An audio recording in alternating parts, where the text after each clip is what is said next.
The Yonghwa Maitreya Great Scripture. Chapter 1. The Sacred Birth and Miraculous Signs of Maitreya, born with innate wisdom. When the holy and compassionate Maitreya Buddha descended into this world, heaven and earth rejoiced and trembled with joy. From early childhood, Maitreya Buddha was already extraordinary. His power and wisdom were boundless. At a young age, he lifted a massive boulder with ease and placed it before the village school. The teacher who witnessed this was astonished and praised him greatly. On another occasion, when the teacher assigned the students the task of composing poetry, Maitreya Buddha wrote a remarkable piece and won first place. The teacher marveled and declared, "This child has already awakened to the profound principles of the Book of Changes." His father, filled with joy, prepared rice cakes and offered them to the school in celebration. The teacher, holding Maitreya Buddha in ever greater respect, would often ask him to guide the students whenever he was away. Maitreya Buddha would sit in the teacher's place and instruct the students, revealing his exceptional wisdom. When the teacher returned and heard Maitreya Buddha speaking about Gong Thought, he was unable to hide his amazement and asked, "How can one so young understand such profound principles?" Maitreya Buddha replied, "I know without being taught. I simply look, and I know." Chapter 2. Revealing the true Dharma and vowing to save sentient beings. One day, the father of Maitreya Buddha, who had been born in a temple, asked him, "Do you intend to inherit and operate this temple in the future?" Maitreya Buddha, filled with deep compassion, replied, "The existing Buddhism is the Dharma of sentient beings. Many claim to save beings, yet instead deceive and mislead them for the sake of wealth. Therefore, I shall not become a monk, nor shall I operate a temple." At that moment, through his heavenly eye, he gazed into the heavens, and saw immeasurable golden treasures descending from above, covering the world in every direction. Seeing this, Maitreya Buddha declared, "Rather than operating a temple, it is better to earn wealth and use that wealth to relieve the suffering of sentient beings." At the age of 27, he entered the steel industry and developed a revolutionary blast furnace. As his achievement spread, people throughout the nation praised him and called him the President of Steel. He became known as a noble and extraordinary figure among the people. After beginning his business, wealth flowed toward him in abundance. Each day, so much money was brought to his company that sacks of cash filled entire trucks. Bank employees were dispatched directly to his company, where they spent their days counting money and depositing it before returning home. Infinite wealth and honor followed him. Yet none of it was pursued for personal gain. Everything was dedicated to relieving the suffering of sentient beings. A widespread saying arose among the people: "Anyone who meets the President of Steel becomes prosperous." Presidents, political leaders, and heads of major corporations longed for the opportunity to meet him. Helicopters were sent to escort him. They sought his advice and guidance, and many who followed his counsel built successful enterprises and became wealthy.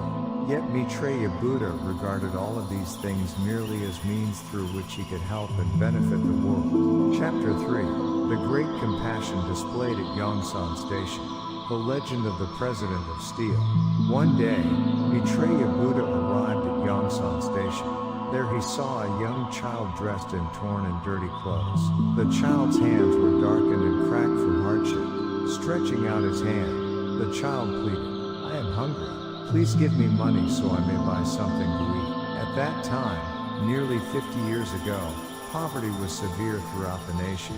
The era of hardship known as the Barley Pass had not long faded from memory, and beggars filled the streets of the country. Seeing their suffering, Maitreya Buddha was moved with profound compassion. Day after day, he provided food to the poor and the hungry.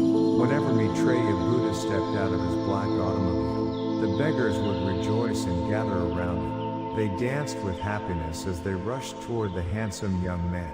His skin was radiant and bright.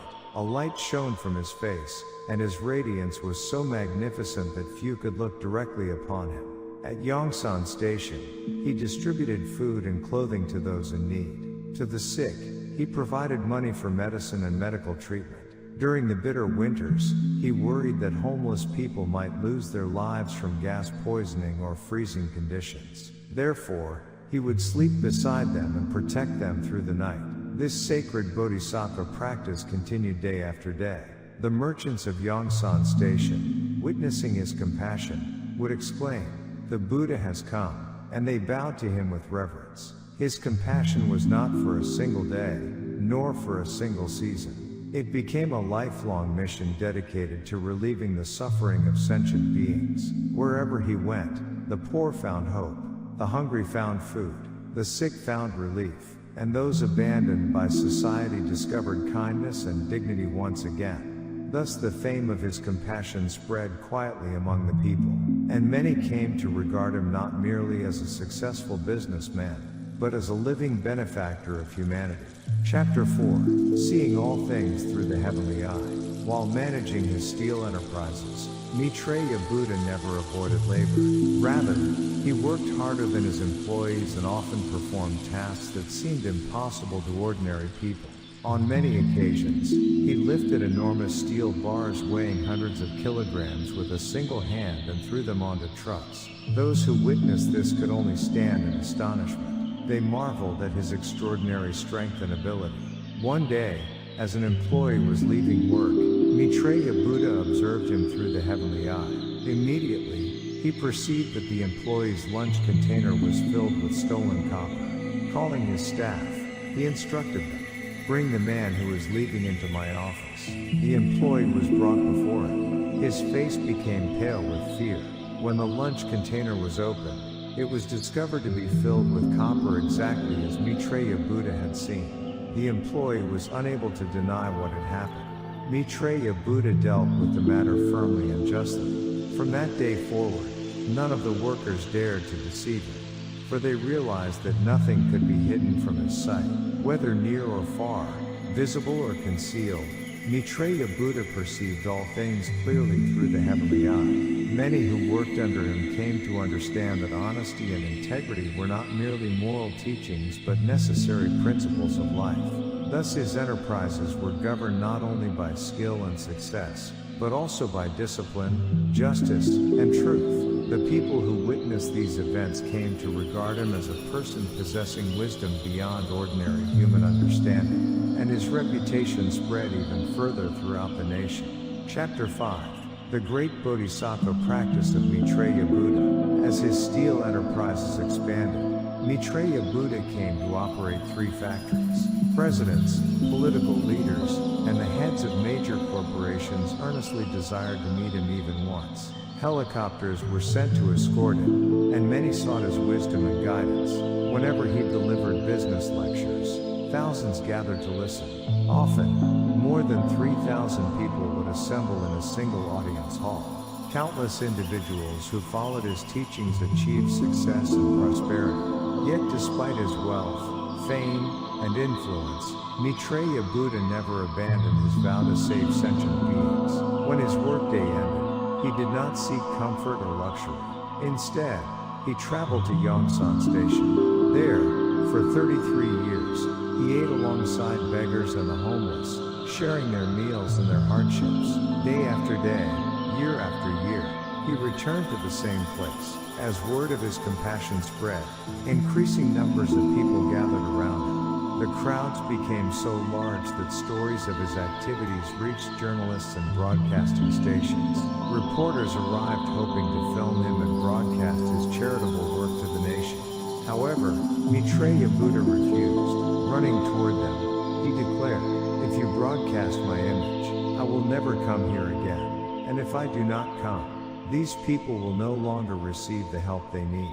Out of concern for the suffering people rather than for his own reputation, he rejected publicity. From that time onward, the media ceased their attempts to film him. As a result, the world never fully learned of the immense scale of his compassion. For 33 years his bodhisattva practice continued without interruption. The amount of wealth he devoted to relieving suffering exceeded 1 trillion won. Each day he cared for the homeless. To the sick he provided medicine and assistance. To those who had passed away, he provided funeral support. And with compassion he offered a blessing, saying, when you return to this world again, may you never experience such suffering. May you never become a beggar again. Thus the compassion of Maitreya Buddha spread throughout society.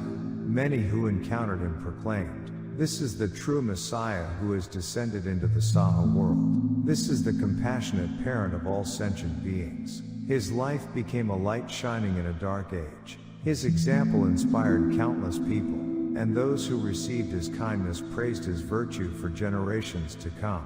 Therefore, all who hear this account should follow the example of Maitreya Buddha, practice compassion, and spread justice and kindness throughout the Saha world.